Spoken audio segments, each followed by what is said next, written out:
So in your space, I mean, there are a couple of spaces that you find yourself in. I'm thinking that you're going to speak from GIBS, from an educational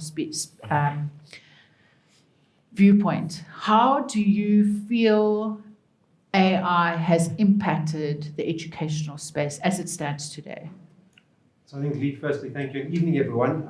It's great that you did manage to join us tonight.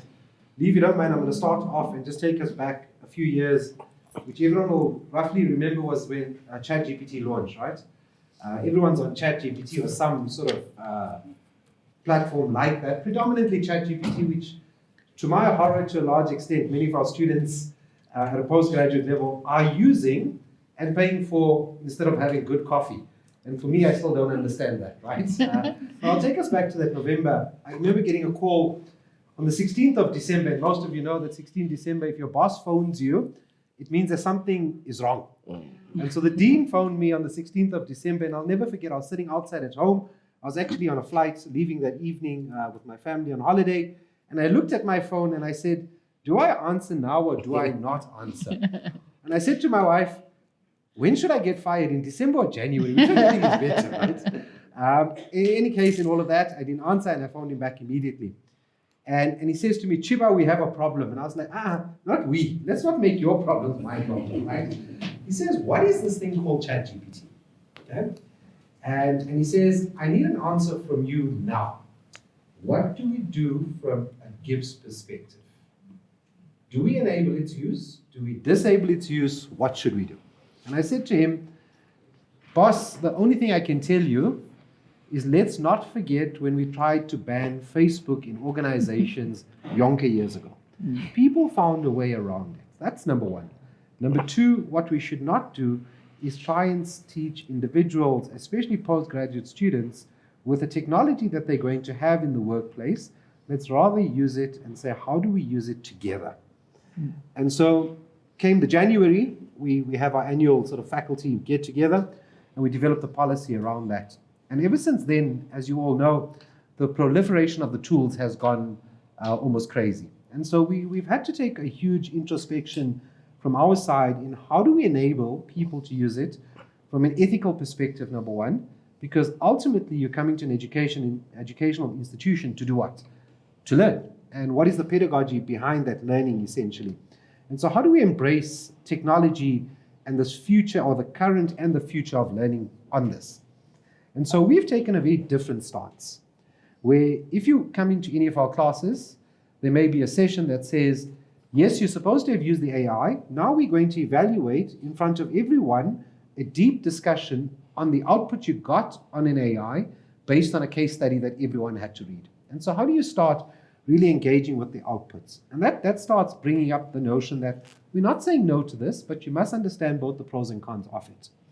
And for us, that has been a game changer. The level of discussion, colleagues, in a classroom has been elevated.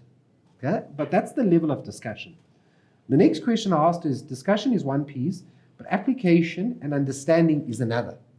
And what have we started to see with that is that we've started to see, if we enable individuals with the right prompts, etc., that the level of learning and application is also increasing.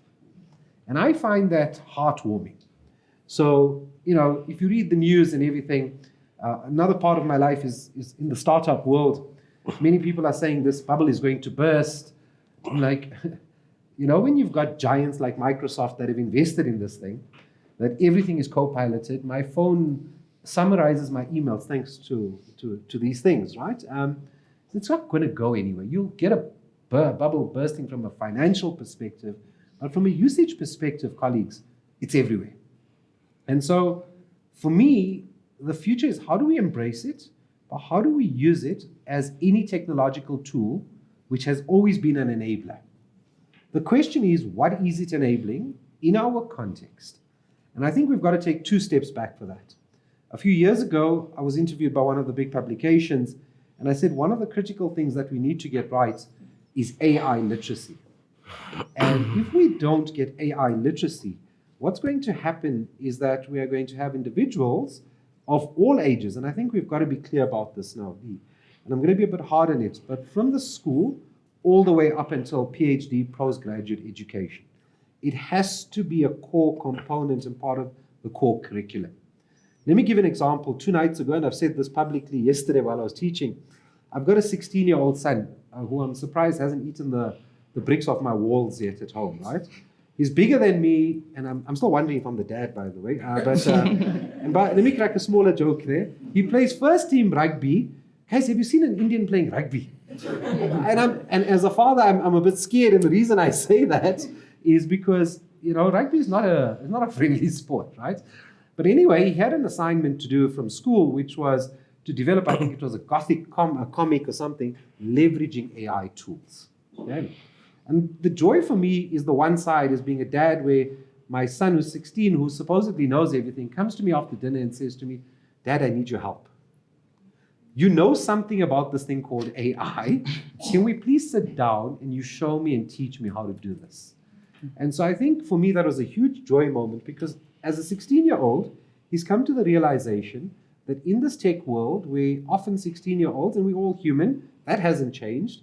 That we think we know everything, but how do I use it effectively to get a piece of work done?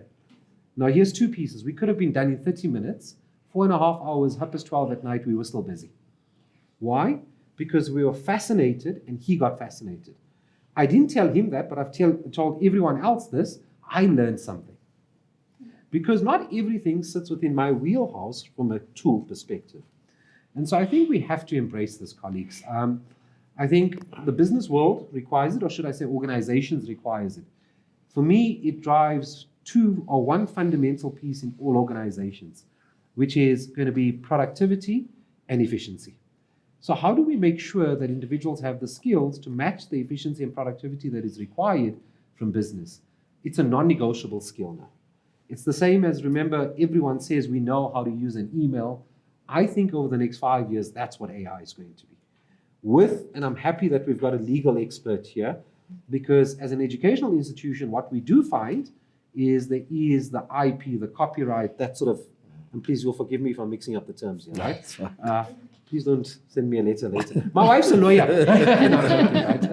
But I think that is a big challenge for us. So I think, Leigh, just my opening remarks is we have to upskill ourselves. No one locally, globally, regionally, continentally knows everything about this thing.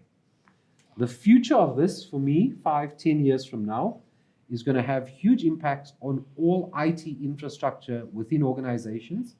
It's going to be a competitive advantage at a country level because of its citizens using it. And we're starting to see that coming out of China, India, where I've just spent a lot of time in China now, more recently. And I think we've got to be able to enable our young children to be able to use it, as well as you and I sitting in this room.